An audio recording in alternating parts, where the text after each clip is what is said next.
두 번째 강의입니다. 여러분, 우리가 사탕을 먹을 때 어떻게 먹습니까? 천천히 녹여서 먹지요. 그런데 성질 급한 사람은 막 깨물어 먹지요.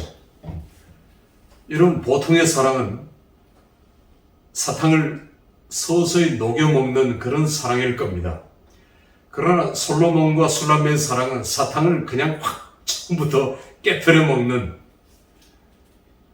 그런 격렬한 사랑. 자, 이런 표현을 써서 죄송한데 미친 사랑이에요. 미친 사랑.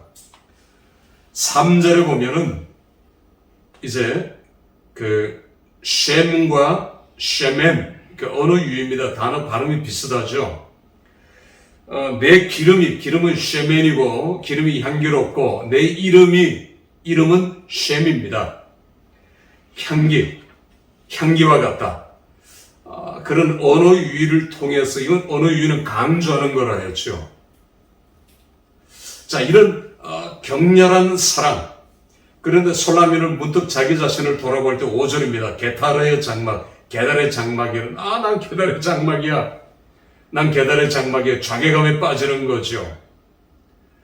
그런데 솔로몬이 뭐라고 합니까?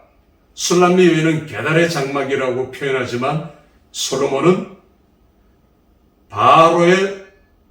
솔로몬의 휘장, 첫 번째. 솔로몬의 휘장, 세상에서 제일 아름다운 게 솔로몬의 휘장인데 솔로몬의 휘장으로 표현해요. 자, 게달의 장막과 솔로몬의 휘장.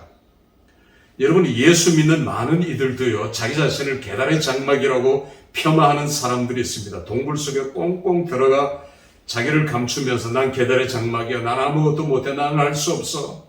난 끝낼 거야. 내가 뭘 해? 난 아무것도 못해.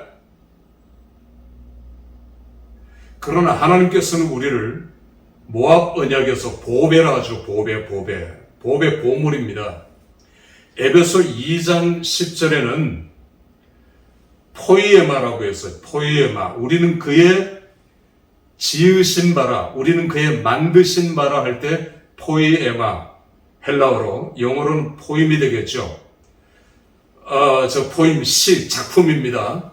그런데 어떤 영어 성경에는 포이에마를 마스터피스라고 번역했어요. 걸작품. 하나님은 우리를 걸작품이라고 표현하셔요. 우리가 볼 때는 흰머리가 생기고 등이 꾸부정하고 이빨이 빠지고 나이가 늙고 난 게달의 장막이야. 하나님 보실 땐 그렇지 않다고요. 솔로몬의 휘장입니다. 넌 나의 걸작 마스터피스야. 넌 나의 포이에마야. 나의 정체성, 내가 누구인가, 이 확립, 이것부터 중요해요. 주님과 나와의 1단계에서는 사랑의 정체성입니다. 난 게달의 장막이야. 너는 솔로몬의 휘장이야. 두 번째, 솔로몬의 입에서 나온 말이 바로의 병거라고 얘기합니다. 세상에서 가장 강력한 어마어마한 행력, 가장 아름다움의 극치, 바로의 준마, 이렇게 표현을 해요. 거기다가 세 번째는 고멜화의 포도송이라고 비유합니다. 가장 아름다운 이스라엘의 대표적인 포도나무, 그 고멜화 송이 아침에 이슬을 이렇게 먹으면 최상의 표현이죠. 솔로몬은 최고의 찬사, 최고의 표현을 쓰고 있습니다. 그런데 술람미 여인은 자기 자신을 볼 때는 게달의 장막이었거든요. 자, 오늘 우리 성도들은 더 이상 게달의 장막일 수 없습니다. 하나님이 나를 어떻게 보느냐가 중요해요. 내가 나를 어떻게 보느냐, 다른 사람이 나를 어떻게 보느냐가 중요한 게 아닙니다. 수평 비교하지 마셔요. 수직으로 비교하셔야 돼요. 하나님과 나와의 관계가 중요한 거예요. 사람들은 나를 어떻게 보건, 사람들은 나를 어떻게 평가하건 거기에 주의를 기울이거나 거기에 부하내동해서는 안 돼요. 하나님과 나와의 관계입니다. 이제 여기서부터 시작합니다.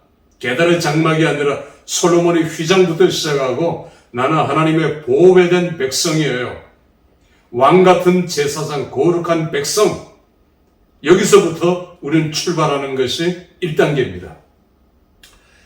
자, 이제 2단계로 한번 넘어가 볼까요? 자, 이 1장 맨 끝부분에 보면 아직 솔로몬은 자기 신분을 감추고 있죠. 그러나 자기가 거처하고 있는 집으로 슐람미 여인을 초대합니다. 자, 이제 사랑이 점점 조금씩 올라가죠. 그래서 사랑의 2단계는 2장입니다. 여러분 외우기 쉽죠? 2장은 사랑의 2단계입니다. 자, 솔로몬은 이제 슐람미 여인에게 고백하고 슐람미 여인이 자기 자신을 수선화 백합화로 이제 고백해요. 당당합니다. 이제 게달의 장막에서 벗어났어요. 이제 성도는 나의 정체성에 대한 확립이 무엇보다 중요해요. 단순한 긍정을 뛰어넘는 겁니다. 긍정적인 믿음, 긍정의 힘을 뛰어넘는 거예요. 나의 정체성이 분명히 확립이 돼야 돼요. 여기서 솔로몬과의 대화가 계속 이어지죠. 솔로몬은 이제 당신은 나의 보배고 가시나무 가운데 백합화 같다. 그리고 4절에서 왕은 여인을 잔치집으로 데리고 가요. 잔치집에. 서프라이즈입니다. 서프라이즈. 참 솔로몬은 서프라이즈에 능해요. 하나님과 비교가 되죠. 하나님은 서프라이즈에 능합니다. 출애굽할 때 보세요. 열 재앙을 보세요. 얼마나 판타스틱합니까? 얼마나 이건 놀랍습니까?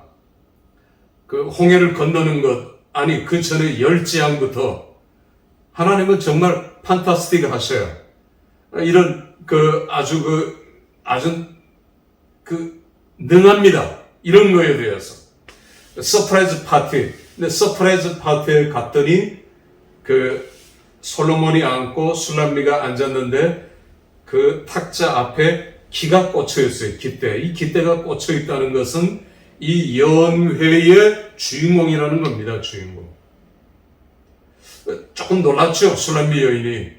이 연회 손님으로 솔로몬이 나를 그냥 데리고 온 게 아니라 솔로몬은 아직 자기의 신분을 감추고 있습니다. 내가 주인입니다. 주빈입니다. 여주인입니다. 주인공입니다. 당당한 자리로 이제는 둘만의 사랑에서 솔로몬이 다른 사람들에게도 선을 보이는 겁니다. 관계가 더 넓어지죠. 초청합니다. 우리 하나님과의 수직 관계에서 이제는 수평 관계로 넓혀져가는 그런 관계입니다. 여러분 우리가 종종 그런 표현을 쓰죠. 십자가가 하나님과 나와의 수직 관계, 옆에는 수평 관계. 수직 관계는 물론 중요하죠. 그러나 그 다음 중요한 건 수평 관계일 겁니다. 솔로몬과 슐람미와의 둘만의 사랑에서 이제 슐람미는 다른 사람들에게도 인정받기를 원하는 마음이 여자들한테는 당연히 있죠. 솔로몬도 다른 사람들에게 이제 나의 사랑을 보여줄 그런 단계로 발전한 겁니다. 그래서 사랑의 두 번째 단계는 이제 이런 점점 나아가는 사랑인데 제가 제목은 위기를 극복한 사랑 이렇게 붙였어요. 위기를 극복한 사랑. 자, 왜냐하면 이제 솔로몬은 이 서프라이즈를 하고 나서 자기 자신은 여기를 떠나요. 이제 우기가 오니까 사냥철 때에 왔는데 자기 신분을 속이고 사랑했는데 이제는 왕궁으로 돌아갑니다. 예루살렘으로 돌아갑니다. 자, 이 사랑이 여기서 끝나는가? 솔로몬은 슐람미를 데리고 놀았는가? 이 열렬한 사랑이 이렇게 막을 내리는가? 참 안타깝죠. 그런데 솔로몬은 떠나버립니다. 슐람미 혼자 남겨져 있는 슐람미는 얼마나 좌절하겠어요. 분노와 좌절. 위기가 다가온 겁니다. 우리와 하나님과의 사랑도 그 뜨겁던 사랑이 위기가 와요. 이게 두 번째 사랑의 단계입니다. 이 강을 반드시 건너야 해요. 예외 없어요. 누구나 이 시험의 단계를 건너게 되어 있습니다. 저는 세 가지 시험이 오늘 우리에게 있다고 봐요. 첫 번째는 시간의 시험입니다. 자, 솔로몬과 슐람미 여인이 이제 우기가 시작되고 사냥철이 끝나고 다음에 언제 또 올지 모르죠. 우기가 끝나면 다시 올 건가? 시간의 간격입니다. 막 성가대에 열심히 충성하고 봉사하던 자매가 이제 결혼을 하고 임신을 하고 교회에 조금 등한시하게 돼요. 그리고 주님을 조금 떠나 있을 수 있어요. 시간의 위기가 온 겁니다. 혹은 멀리 이제 출장을 간다든지 다른 나라로 여행을 간다든지 주님과 나와의 어떤 시간적인 그런 관계, 세 가지가 다 포함된 것은 아니겠지만 자, 이 세 가지 중에 우리는 이런 시험의 단계를, 시험의 강을 건널 수 있습니다. 두 번째 시험의 단계는 이제 절벽에서 발발발발 떠는 마치 잃어버린 어린 양이 그 목자가 찾으러 다닐 때에 바위 틈에서 벌벌벌벌 떨고 있는 걸 묘사하고 있죠. 비둘기 같이 떠는구나. 이건 환난입니다. 병에 걸렸어요. 혹은 내 삶의 직장의 사업의 위기가 온 겁니다. 이런 위기예요. 아픔이 나에게 다가온 것입니다. 이것이 성도의 두 번째 위기입니다. 이 위기는 누구나 당할 수 있는 위기죠. 자, 세 번째 위기는 포도원을 허는 여우예요. 포도원은 종종 가정으로도 비유되고 교회로도 비유되고 하나님 나라로도 비유되죠. 포도원을 허는 여우, 사탄의 대리자로 등장합니다. 가정을 시험으로 넘어뜨리기도 하고 교회에 들어와서 몰래 들어온 여우가 굴을 파고 어느 날 집을 무너뜨리기도 하죠. 혹은 하나님 나라를 파괴하고 무너뜨리는 젖먹는 몰래 포도원에 기어 들어온 여우를 잡아라. 이 여우가 3단계 세 번째 우리에게 주는 시험, 시련일 수가 있는 것입니다. 우리는 3단계 중에 이런 단계 혹은 이외에도 더 단계가 있겠지만 제가 세 개로 분류를 해봤습니다. 이런 사랑의 단계를 거쳐서 주님과 나와의 사랑의 관계는 더 발전하게 되고 성숙하게 되고 성장하게 되어져 가는 거죠.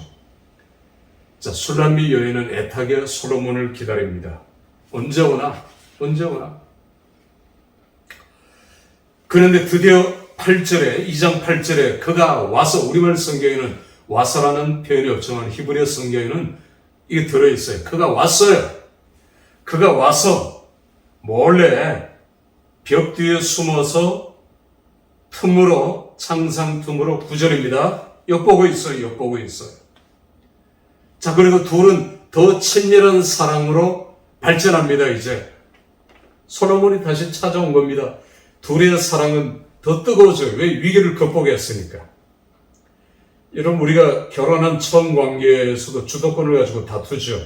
아주 맹렬하게 다툽니다.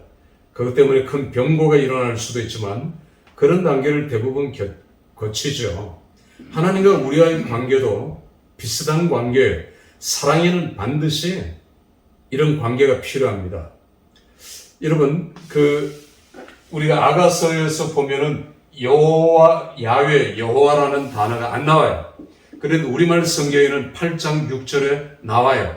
야, 한 개 단어인데 두 개로 나누어가지고 야를 야훼, 여호와로 이렇게 나누었는데 바람직한 해석이 아니에요. 중요한 것은 아가서에서는 여호와 이름이 안 나와요. 그런데 안 나오는 게 오히려 여호와가 배후에 역사하고 여호와 하나님께서 언약 백성인 우리와의 그 관계를 더 친밀하게 만들어가는 배후에 역사하시는 하나님의 손길을 우리는 더 강하게 느낄 수 있는 거죠. 동시에 헤세드라는 단어도 안 나와요. 오히려 또띠라는 단어를 씁니다. 또띠는 인간과 인간과의 사랑. 그러니까 하나님과 우리와의 사랑, 헤세드는 일부러 쓰지 않아요. 그런데 이런 또띠를 표현해서 은유적인 사랑을, 그러니까 여러분 직설적으로 나도 사랑해 이게 아니라 사랑한다는 표현을 고벨로아의 포도송이, 바로의 병거, 이제 솔로몬의 휘장 이런 식으로 은유로 표현하는 게 더 사랑의 더 강렬한 표현이죠. 그냥 직설법이 아니고 이런 은유를 사용한 또띠도 그런 은유죠. 자, 이런 식으로 사랑의 단계는 발전하는데 2단계 사랑은 위기를 극복한 사랑입니다. 자, 여러분에게 이런 위기가 몇 번씩 찾아올 수 있어요. 이 위기를 극복해야 합니다. 위기를 극복하지 못하고 주님을 떠나는 많은 사람을 보게 되고 교회를 떠나는 사람도 볼 수 있고요. 혹은 목회자와의 시험에 든 그런 성도도 많이 찾아볼 수 있을 것입니다. 우리는 이런 시험들을 극복해내야 돼요. 자, 이제 사랑의 다음 단계로 가볼까요? 3장입니다. 3장은 사랑의 3단계죠. 자, 외우기 쉽죠? 저는 언약적 사랑, 하나님이 주시는 시험의 단계, 자, 시험의 단계를 통과했으니까 이제는 아주 뜨거운 관계. 그런데 문제는 술람미하고 솔로몬이 잠을 자는 침상에서 술람미가 그 다음날 아침에 눈을 떠보니까 솔로몬이 없어졌어요. 사라져버렸어요. 이건 앞에 있는 위기보다 더 심각한 위기입니다. 시험입니다. 시험. 이건 하나님이 우리에게 주시는 시험의 단계죠. 번호로 매기면 네 번째 가장 큰 시험입니다. 하나님이 시험하시는 거예요. 여러분, 마귀가 주는 시험도 마귀가 주는 시련도 있지만 시편을 우리 해석 볼 때 하나님 나를 치셨다 그런 표현을 쓰잖아요. 나중에 룻기에서도 나오미가 고백합니다. 하나님 나를 치셨다. 그러나 나는 하나님 앞에 돌아간다. 그 시험과 시련을 받아내는 거죠. 그만큼 성숙에 져 있는 거죠. 자, 여기도 솔로몬이 갑자기 사라져버린 겁니다. 이런 일이 일어나는 거예요. 하나님이 우리에게 주시는 시험의 단계예요. 술람미는 적극적으로 솔로몬을 찾아 나섭니다. 온 성을 다 돌아다닙니다. 그리고 물어요. 내 난군을, 내 남편을 보았느냐? 차림새는 이러하고. 여기까지 하겠습니다. 마치겠습니다.